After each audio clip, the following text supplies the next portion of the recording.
Inna lillahi wa inna ilaihi raji'un. Teman-teman, ada beberapa video yang dari kemarin banyak netizen minta saya untuk membahasnya. Namun saya berusaha untuk menghindari karena saya tidak tahu apakah berita ini valid atau tidak. Apakah berita ini bisa dipertanggungjawabkan atau tidak. Tetapi setelah ada beberapa bukti, beberapa video yang menunjukkan kedekatan antara tokoh-tokoh NU dengan orang-orang Yahudi. Dan ini ternyata sudah berlangsung puluhan tahun, teman-teman. Bukan baru-baru ini, karena kemarin viral kelima pemuda NU itu ya, yang datang kepada istri Will, datang ke sana untuk melakukan diskusi, dialog, atau apalah itu katanya. Karena mereka ini orang-orang filsuf, jadi harus mengedepankan diskusi atau apa begitu. Ya, setelah saya membaca-baca artikel berita dari kejadian itu, malah semakin miris, bukan semakin membenarkan tindakan mereka. Dan malah kita semakin dibukakan. Setelah banyaknya fitnah dari oknum-oknum kiai NU, kita lihat di balik Wahabi itu, ada Yahudi. Mereka dibiayai Yahudi, mereka dekat dengan Yahudi. Mereka itu sejatinya buatan Yahudi. Sampai ada fitnahan begitu loh. Tapi Allah bukakan. Allah langsung bukakan ke hadapan kita. Siapa yang mesra dengan Yahud, siapa juga yang dekat dengan Yahud, bahkan sering berangkul-rangkulan, bahkan ikut ibadah mereka. Kita simak fakta-faktanya agar kita tidak berbicara tong kosong di sini. Langsung ke video. I would like to dedicate this. Ya, video pertama yang menjawab rasa penasaran saya, tanda tanya saya adalah Gus Dur. Jadi mana Gus Dur ini memberikan statement yang sangat mengejutkan ya. Bagaimana beliau ini sangat membanggakan Yahud. To my deceased friend, Sahabat saya yang telah meninggal, Ramin, Ramin. a Jew who shared with me Seorang Yahudi ya. for 4 years.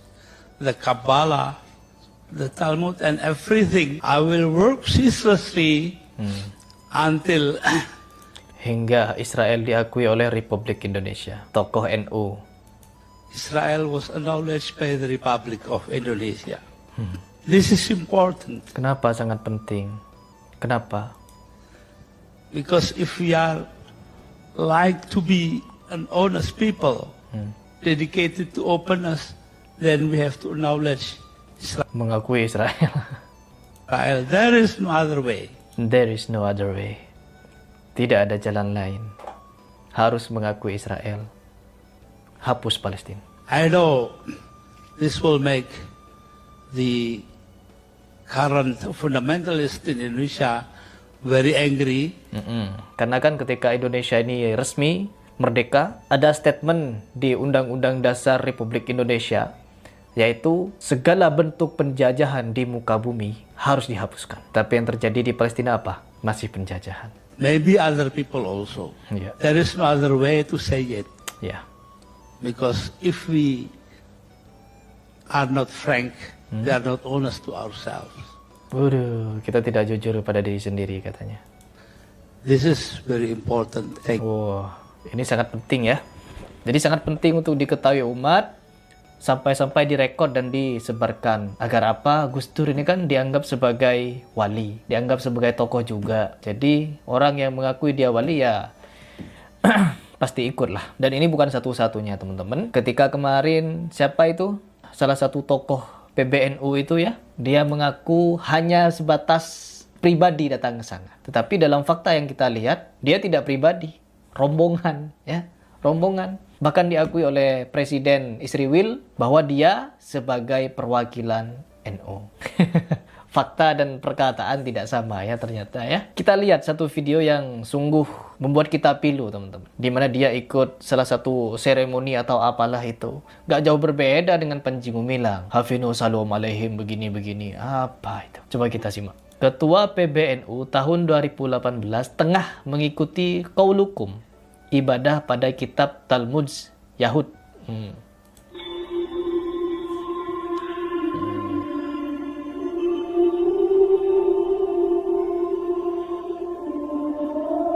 Ya, ini pernah saya posting kemarin, cuman saya belum menanggapi ya, karena saya belum tahu ini tentang apa videonya. Tapi setelah saya dapat informasi seperti ini,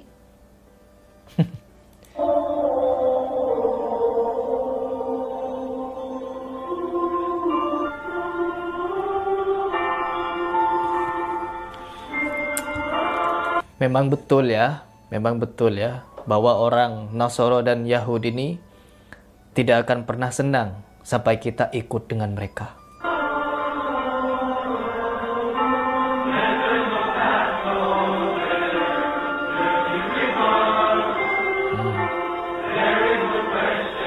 Oh, ya ini. Pantas saja ya dia ketika bertemu dengan Presiden Israel bersalaman seolah-olah bertemu dengan saudara. Seolah-olah dia bertemu dengan orang yang dia cintai begitu. Astagfirullah. Ketika dunia sedang bersedih melihat penjajahan, melihat penindasan, melihat perang yang terjadi di sana, dia sebagai tokoh NU katanya masih menyempatkan diri datang-datang ke sana, berangkulan, duduk manis, makan bersama, tertawa lepas, foto bareng, disebar. Padahal kita bisa menyaksikan sendiri betapa beringasnya mereka terhadap orang-orang Palestina. Saya di sini bukan membicarakan NU, tapi orang-orang yang ada di dalam NU-nya.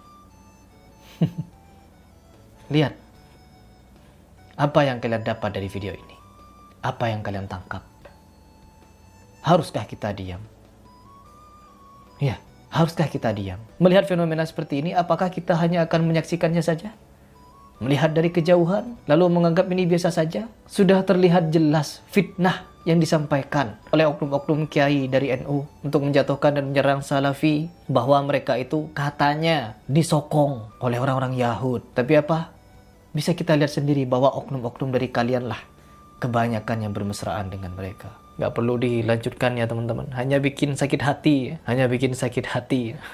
Tapi sebagai penutup, coba kita simak satu video yang akan menyadarkan kalian. Golongan Wahabi yang suka bid'ah-bid'ahkan tahlil, yang suka memusyrik-musyrikkan tawassul, yang suka membid'ahkan maulid.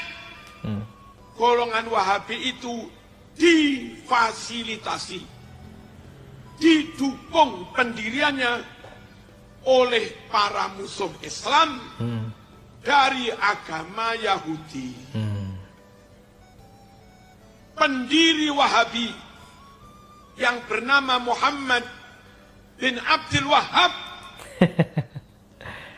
Tidak perlu dilanjut ya teman-teman. Faktanya sudah jelas. Dari awal tadi, dari Gus Dur sampai ke Ketua PBNU 2018. Mantap.